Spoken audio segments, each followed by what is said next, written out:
সুদ আছে যেখানে মুমিন যাবে না। সুদ হচ্ছে পুঁজিবাদী অর্থনীতির হাতিয়ার। দমন নিপীড়নের মূল মাধ্যম হচ্ছে সুদ। এই সুদের কারণে যারা ধনী এরা শুধু ধনী হতে থাকে, আর যারা গরিব শুধু গরিবই হতে থাকে। ইসলাম চায় না যে রাস্তার এক পাশে পাঁচতলা আরেক পাশে থাকবে গাছতলা। চিল্লায় কোন ঠিক কিনা? ইসলাম চায় কায়লা ইয়াকুনা দুলাতান বাইনাল আগনিয়াই মিনকুম, সম্পদ যাতে ধনীদের হাতে কুক্ষিগত হয়ে না থাকে, সম্পদের তারল্য যাতে সবার হাতে পৌঁছে যায়। এজন্য ইসলাম সুদকে করেছে হারাম আর ব্যবসাকে করেছে হালাল। চিল্লায় পড়েন আল্লাহু আকবার। এজন্য রাব্বুল আলামিন বলেন ওয়া আহাল্লাল্লাহুল বাইআ ওয়া হারামার রিবা, আমি আল্লাহ তোমাদের জন্য সুদকে করলাম হারাম আর ব্যবসাকে করে দিলাম হালাল। সুবহানাল্লাহ। ব্যবসাকে হালাল করেছে কে? আর সুদকে হারাম করেছে কে? সুদের মধ্যে দেখা যায় অনেক লাভ, অনেক টাকা, অনেক বরকত, শুধু বেড়ে যায়। আল্লাহ বলে তোমাদের দৃষ্টিতে টাকা বেড়ে যায়, আমি আল্লাহর কাছে বাড়ে না। আর তোমরা যখন যাকাত দাও, দান করো, তোমাদের দৃষ্টিতে দেখা যায় টাকা কমে যায়, কিন্তু আমি আল্লাহর কাছে টাকা কমে না। সুবহানাল্লাহ। এজন্য সুদকে আল্লাহ নিশ্চিহ্ন করে দিবেন। ইয়ামহাকুল্লাহ ওয়া ইউরবিস সাদাকাত। আল্লাহ বলে আমি সুদকে নিশ্চিহ্ন করে দেব, সুদকে আমি ধ্বংস করে দেব, সুদের ভেতরে কোনো বরকত দেব না। আর ব্যবসা করলে সামান্য ব্যবসার ভেতরে বরকত ঢুকিয়ে দিবে কে? আল্লাহ। আরো জোরে বলেন কে? বিশ্বনবী সুদখোরদের উপর লানত দিয়েছে। কি দিয়েছে? লাআনা রাসূলুল্লাহ আকিলার রিবা ওয়া মুকিলাহু ওয়া কাতিবাহু ওয়া শাহিদাইহি। যারা সুদ খায়, যারা সুদ দেয়, যারা সুদের দলিল লেখক, যারা সুদের সাক্ষী থাকে, সবার উপরে বিশ্বনবী লানত দিয়েছে। জোরে পড়েন নাউযুবিল্লাহ। এজন্য খবরদার, সুদের সাথে মুসলমানদের কোনো সম্পর্ক। বিশ্বনবী বলেছেন আর রিবা সালাসুন ওয়া সাবউনা বাবান, সুদের রয়েছে 73টা গুনাহ। কয়টা গুনাহ? আরো জোরে বলেন কয়টা? সুদের মধ্যে 73টা গুনাহ। আইসারুহা আইয়ান কাহার রাজুলু উম্মা, 73টা গুনার মধ্যে সবচাইতে ছোট গুনাহ হলো নিজের মায়ের সাথে জিনা করা। 73টা গুনাহ, আর সবচেয়ে ছোট গুনাহ হচ্ছে আইয়ান কাহার রাজুলু উম্মা, ব্যক্তি তার মায়ের সাথে জিনা করবে। এটা যদি সবচেয়ে ছোট গুনাহ হয়, তাহলে বড় গুনার অবস্থা কি? বড় গুনাহটা কি জানার দরকার আছে না নাই? আল্লাহ সেটাও বলে দিলেন ফাযানু বিহারবিম মিনাল্লাহি ওয়া রাসূলিহি। সুদের সবচেয়ে ছোট গুনাহ মায়ের সাথে জিনা করা, আর সুদের সবচেয়ে বড় গুনাহ আল্লাহর সাথে যুদ্ধ করা। করবেন নি? পারা যাবে না আল্লাহর সাথে যুদ্ধে? সে আল্লাহ কবে থেকে ক্ষমতায় বসে? এখন তো আল্লাহ বুড়া হয়ে গেছে। হ্যাঁ, আল্লাহর ক্ষমতা কি আগের মতো আছে? জোরে বলেন আছে। এজন্য সুদের সবচেয়ে ছোট গুনাহ মায়ের সাথে জিনা, সবচেয়ে বড় গুনাহ কার সাথে? যুদ্ধ। আরো জোরে বলেন। এজন্য বিশ্বনবী বলতেন ইজতানিবু আসসাবাল মুবিকাত, 7টা ঈমান বিধ্বংসী, আমল বিধ্বংসী কাজ থেকে তোমরা বেঁচে থাকবা। 1 নম্বরে হলো শিরক, আল্লাহর সাথে শিরক করবা না। 2 নম্বরে হলো মাতা পিতার সাথে অবাধ্যতা করা। 3 নম্বরে জাদু দেখানো, জাদু টুনা করা। 4 নম্বরে অন্যায় ভাবে কাউরে হত্যা করা। 5 নম্বরে এতিমের সম্পদ খাওয়া।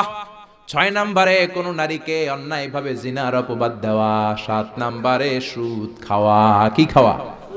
এই 7টা কাজ করলে আপনার ঈমানটাকে ধ্বংস করে দিবে কে? চিল্লায় বলেন কে?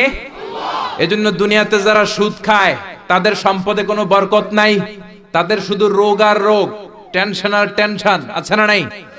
আবার বিশ্বনবী বললেন যারা সুদ খায় তাদের 3টা শাস্তি। কয়টা?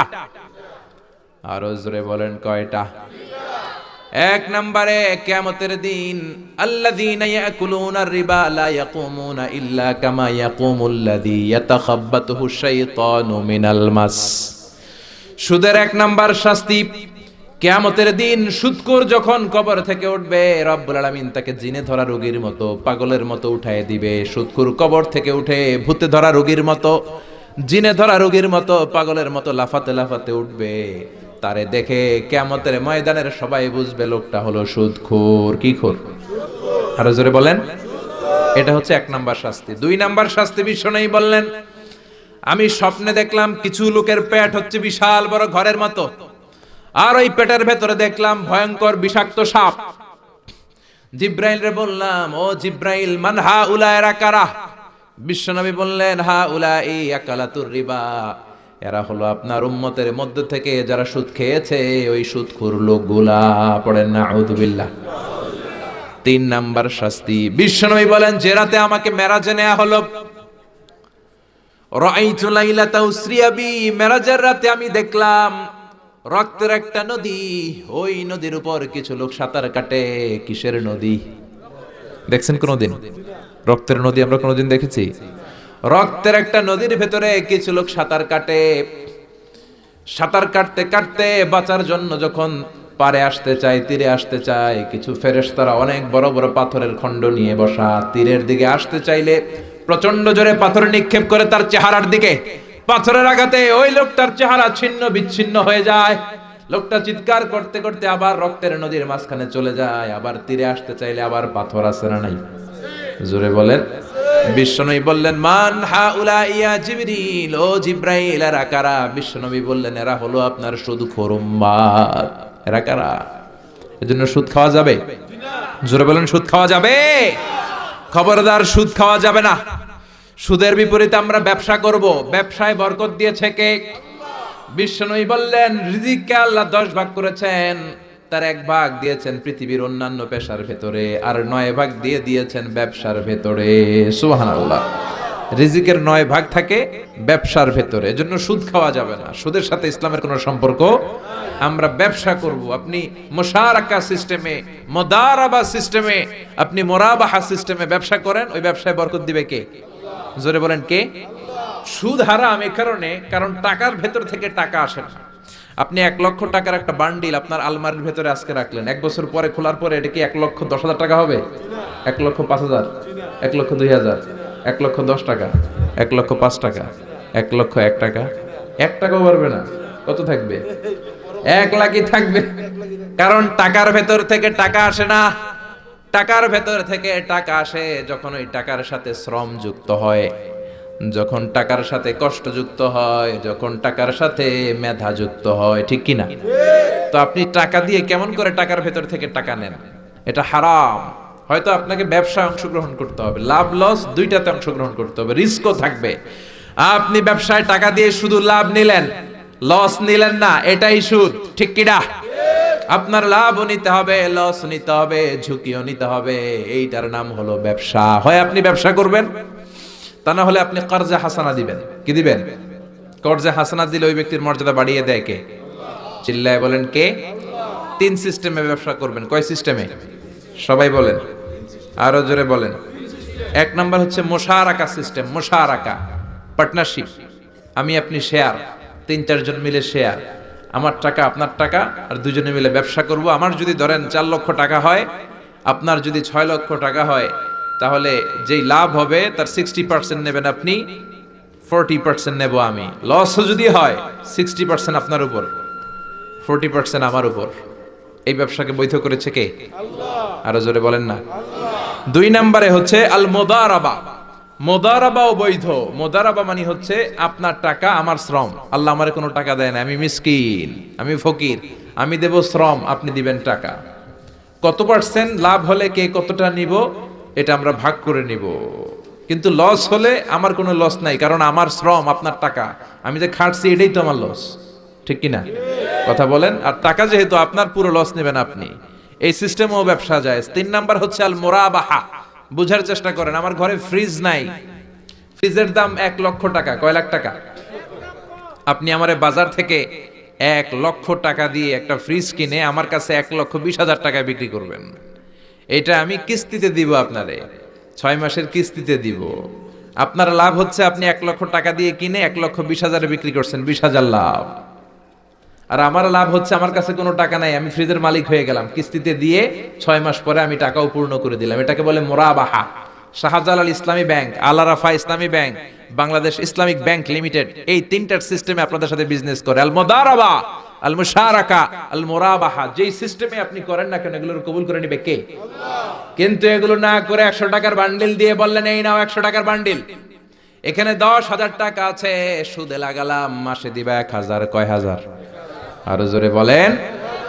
এখন মাস শেষে 1,000 দিতে পারে না, ওইটার উপর আবার বাড়তে শুরু করলো। আল্লাহ বলে লা তাকুলু আর রিবা আদাআফা মুদাআফা, খবরদার চক্রবৃদ্ধি হারে সুদ খেও না। মাহাজনী সুদ খেও না। কার কথা? আরো জোরে বলেন, কথাটা কার? মাহাজনী সুদ খাওয়া যাবে না, চক্রবৃদ্ধি হারে সুদ খাওয়া যাবে না। তাহলে ব্যাংকের সুদ খাওয়া তো যাবে না? ব্যাংকের সুদ খাওয়া যাবে না। ব্যাংকের সুদও হারাম, আর চক্রবৃদ্ধি হারে মাহাজনী সুদ, এটা অনেক ভয়ঙ্কর হারাম। গ্রামে গঞ্জে এরকম আছে না নাই? 10,000 টাকায় মাসে 1,000 টাকা সুদ। কথা কন, কথা কন, কথা কন। আছে, এখন দিতে পারে না, সুদ আবার বেড়ে যায়। এখন 2,000 হয়ে গেছে, এর পরের মাসেও দিতে পারে না, 3,000 হয়ে যায়। এরপরে কে আসলটা দেয়া লাগবে না, তুই সুদ চালা। কি চালা?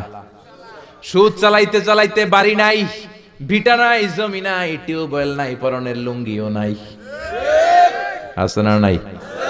এটার বলে মহাজনী সুদ, এটার বলে চক্রবৃদ্ধি হারে সুদ। এই সুদ খাওয়া যাবে না। এজন্য সুদ আপনি খেলে এই সুদের এই সম্পদের ভেতরে কোনো বরকত নাই, এটাকে ধ্বংস করে দিবে কে? চিল্লায় বলেন কে? এজন্য আপনি ব্যবসা করবেন, আল্লাহ বললেন হাল্লাল্লাহুল বাইআ ওয়া হারামার রিবা, আমি আল্লাহ ব্যবসাকে তোমাদের জন্য হালাল করলাম, সুদকে করলাম হারাম। এখন আমরা সুদ খাবো না, ব্যবসা করব। জোরে বলেন, সুদ না ব্যবসা? ব্যবসার সিস্টেম হচ্ছে আপনাকে লাভ লস দুইটাতে অংশগ্রহণ করতে হবে। আপনি যদি বলেন না আমি শুধু লাভ নিব, লস নিব না, এটা ব্যবসা হবে? এটা সুদ হবে। এটা কি হবে? চিল্লায় বলেন, কি হবে? এরপর ইসলাম বলে লা মাইসার, কোন জুয়া চুরি থাকবে না। বিজনেসের মধ্যে জুয়া চুরি নাই, মানে লটারি নাই। কিন্তু বাংলাদেশের লটারি সিস্টেম আছে না নাই? 10 টাকায় 40 লক্ষ টাকা আছে না নাই? এটা সরাসরি জুয়া চুরি, এটার সাথে ইসলামের কোনো সম্পর্ক। এর কারণ হচ্ছে আমরা 10 টাকা দিয়ে লটারি কিনি, পাই এরকম একটা কাগজ, এই লটারির একটা নাম্বার থাকে এখানে, ঠিক কিনা? আর লেখা আছে 10 টাকায় প্রথম পুরস্কার 40 লক্ষ টাকা। লক্ষ লক্ষ মানুষ 10 টাকা দিয়ে এটা কিনে। কেনার পর যেদিন ড্র হবে, রাফেল ড্র, একজন পায় 40 লাখ, আরেকজন পায় 30 লাখ, আরেকজন পায় 20 লাখ, আরেকজন 10 লাখ, পঞ্চম পুরস্কার পায় 1 লাখ, আর লক্ষ লক্ষ মানুষ এই কাগজ পানিতে ভিজিয়ে খায়। সিল্লাহ এখন ঠিক কিনা? এটার নাম হচ্ছে জুয়া চুরি, এটা জায়েজ নাই। কিন্তু এই লটারির কাগজের সাথে যদি আপনার একটা কলম দিয়ে দেয়, এটাকে জায়েজ করার সিস্টেম আছে। এই 10 টাকার লটারির, যখন আপনি লটারিটা কিনবেন, আপনাকে যদি একটা কলম দিয়ে দেয়, তাহলে কেমন যেন আপনি 10 টাকা দিয়ে একটা কলম কিনলেন। এটা ব্যবসা, এটা হচ্ছে ব্যবসার সুরাত, এটা জায়েজ আছে না নাই? তার মানে লক্ষ লক্ষ মানুষ যখন লটারি কিনলো, সাথে পেল একটা কলম। এরপরে ড্র হওয়ার পরে একজন পাবে 40 লাখ, আরেকজন 30 লাখ, একজন 20 লাখ, আরেকজন 10 লাখ, আর লক্ষ লক্ষ সবাই পাইছে একটা করে কলম। তার মানে আমরা সবাই কিছু না কিছু পাইছি। চিল্লা এখন ঠিক কিনা? এই সিস্টেমে যদি করেন, তাহলে এটারে বৈধ করে দিবে কে? জোরে বলেন, কে?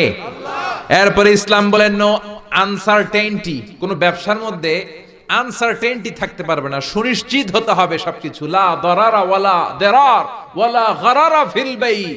বেচা কিনার মধ্যে কোনো ধোঁকাবাজি থাকতে পারবে না, অনিশ্চয়তা থাকতে পারবে না। অনেকে উড়ন্ত কবুতর বিক্রি করে, আছে না নাই? কবুতর যারা পালেন, 10টা কবুতর আছে আপনার, আপনি দেখবেন সারাদিন কবুতর আকাশে উড়ার পরে বিকালে আবার বাসায় চলে আসে। আপনি বললেন এই যে 10টা কবুতর আকাশে উড়ে, এই 10টা কবুতর আপনারে বিক্রি করে দিলাম, এক একটা 100 টাকা করে, 10টায় কত হয়? 1000 টাকা বিক্রি করে দিয়েছেন। এই বিক্রি শরীয়ত সম্মত হয় না। এর কারণ প্রতিদিন কবুতরগুলো বিকেল বেলা উড়ার পরে সন্ধ্যাবেলায় ফিরে, আজকে বিকালে নাও ফিরতে পারে। যেরকম ঠিক কিনা? আজকে 10টা কবুতর যদি অন্যদিকে চলে যায়, 1000 টাকা লিয়ে কিলাকিলি আছে না নাই? ইসলাম বলে কিলাকিলির কোনো সুযোগ নাই। কবুতরগুলো নামবে, 10টারে তুমি ধরবা, কবজ করবা, তার হাতে হ্যান্ড ওভার করবা, তারপরে বিক্রি করবা। এটারে জায়েজ করে দিবে কে? এরপরে পুকুরের মধ্যে মাছ থাকা অবস্থায় কেনা বেচা জায়েজ নাই। এরকম কেনা বেচা বাংলাদেশে আছে না নাই? আন্দাজে মানুষে শখের বসে কিনে ফেলে, পুকুরের মধ্যে বুদবুদ করতেছে, ভাবতেছে হাজার হাজার মাছ কিনছে, 10 লক্ষ টাকা দিয়ে কিনে ফেলছে। কই মাছের পুকুর, উঠায় দেয় 20 কেজি কই আর 50 কেজি কাঁকড়া আর 70 কেজি ব্যাং, আছে না নাই? এরপরে কিলাকিলি আছে না নাই? এজন্য ইসলাম বলে না, কবুতরটা হাতের মধ্যে কবজ করার পরে যেমনি বিক্রি করলাম, মাছগুলাও জাল দিয়ে তোলো, তারপরে গনে গনে বিক্রি করো, কবুল করে নিবে কে? গাভীর ওলানের মধ্যে দুধ রেখে বিক্রি করা জায়েজ নাই। ওলান এত ফিলা গেছে এরকম, এটা মনে হচ্ছে যে 20 কেজি, দহন করার পরে পাওয়া গেছে 5 কেজি, এরকম আছে না নাই?